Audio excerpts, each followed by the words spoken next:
Robert, again. Thank you. Well, we had a successful new style workshop. Yes. I think workshop in the true sense. Yes. So we want to do that again next year. But in a new way. In a new way. With a new theme. And a new theme. And it's called Generative Change, Masterclass and Mastermind for coaches and consultants. Yes. So could you please explain this? What's going to be in it? Well, there's actually, as you say the title, there's sort of three basic things I think that are important to define about it. One is obviously generative change. What do we mean by generative change? And we can read it in your book. Yes, the book will be coming out on generative coaching by the end of this year sometime, so early next year, 2019. But generative change, the essence of generativity is creativity. And the idea of generativity as creativity is, okay, when I have to do something or create something new in my life or in my profession, in my business, my work, that I haven't done before, and maybe that nobody's done before. So a lot of the traditional forms of techniques and other things don't work because they sort of rely on having had past experience or refining or optimizing something that you've already done. Or new era. or correcting something.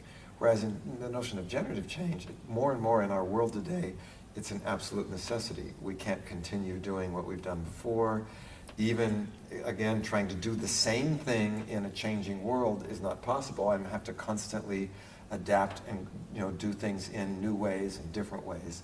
So this notion of generativity is what are the necessary conditions in which an individual, a team, or an organization needs to have in order to be able to be resilient, to keep adapting, to keep growing. So all of the things that are necessary to thrive. So I think the notion of generativity is it's not about, okay, let's look to the past and just keep refining what we've already done. It's, okay, we've really got to go somewhere new. Now, sometimes you're forced into that because of crises, which could be a health crisis, it could be a business crisis, it could be a relationship crisis. So I can no longer rely on what was. I actually have to sort of create something all over again or all in a new way. So that's the notion of generative change. And it's often very, there's a lot of uncertainty with it. There's a lot of, oftentimes risk with it. So, it really requires a lot of skillfulness. Now then, the notion of a master class and a mastermind is, this is an advanced program. It's not a traditional training. So what we're doing, we're using a combination of different structures. So we will have some presentation. There's some framing, some themes that will be involved. But then we will work with, for example, doing a demo that is not trying to demonstrate a particular process, but is actually taking somebody who has an issue, who has a problem, and saying, let's work with it the way you would work as a coach or as a consultant, meaning I don't know what I'm going to do in the beginning. I've got to gather the information. I've got to make a diagnosis. I've got to work out what's going to happen. So there's no pre-prescribed, solution to this. So we'll do the demos, and then we'll do part of the master class is modeling. So I will do things spontaneously. I will do things as I do as a coach or as a consultant, and then there will be first a sort of an expert modeling phase, which will be you and Jaap and some other master trainers. They're there in the group. And then the group has an opportunity to make observations, to ask questions, so that we pull out not only sort of the obvious structures, but sometimes the subtleties, the nuances of what I'm doing. So it's a very powerful learning process. And then, of course, there will be practice. People will have opportunities to practice, put into practice what they've been observing.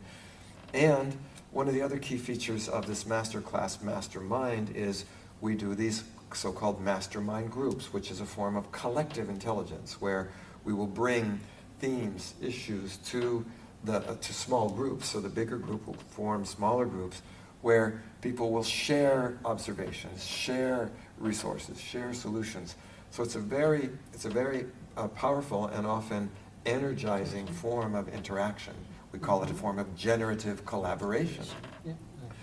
So we'll be taking this notion of generative change, working through these balance of these different modalities, presentation, demonstration, practice, mastermind, modeling, and which again is not like a traditional course. It's much more dynamic.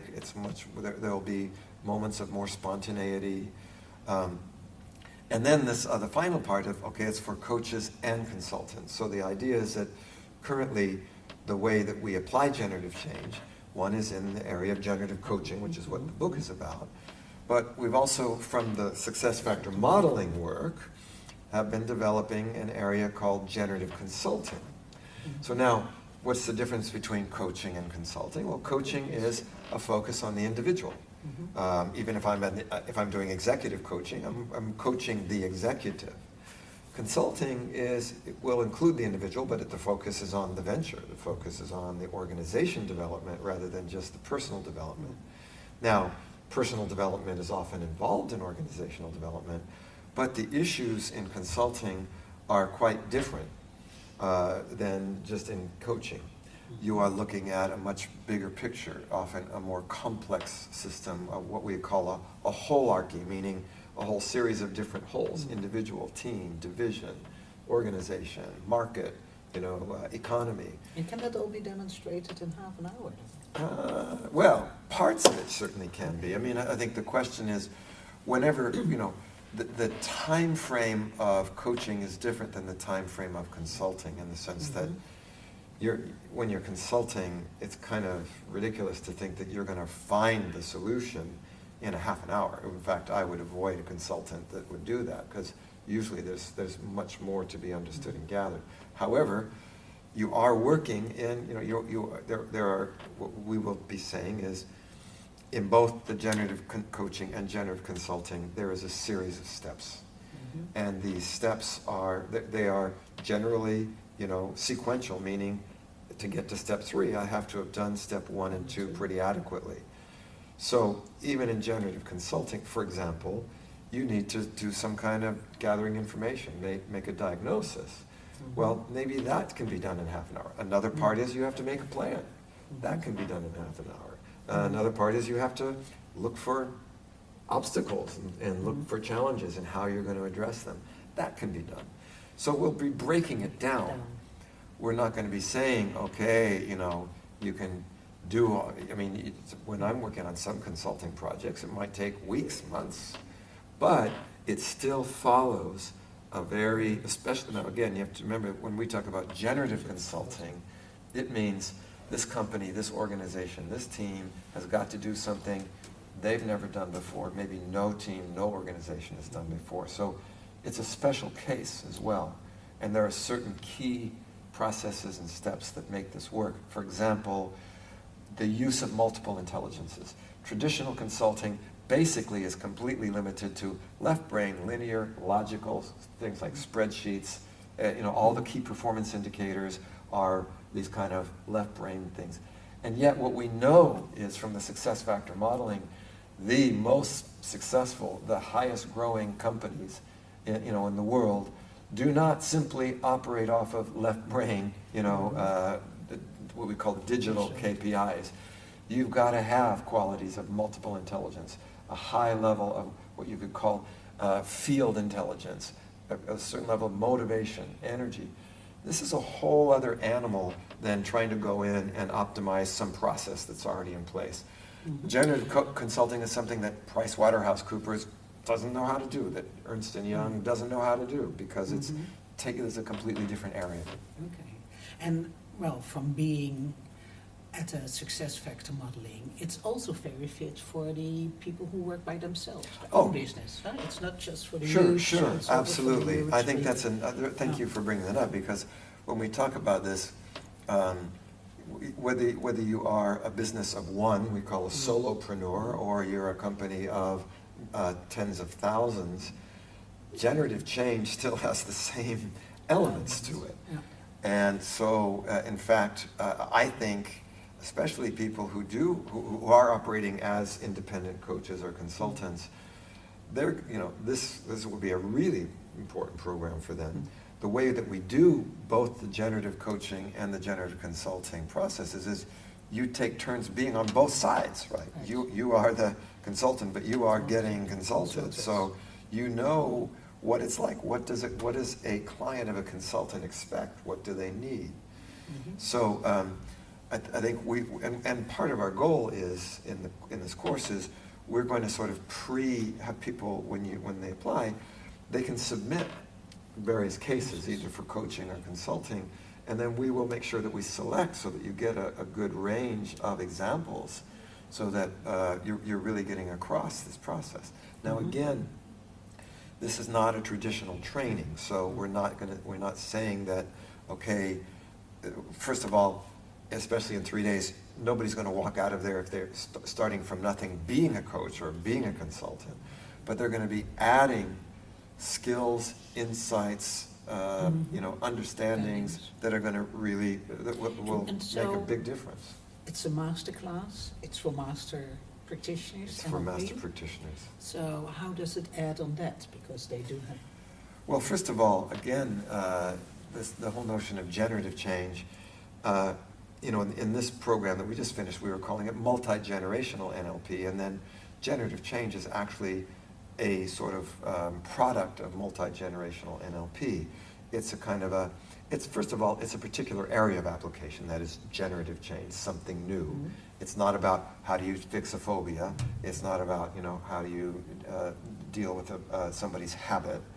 It's really, we start from what is it that person really wants to create in their life or create in their business or create in the world.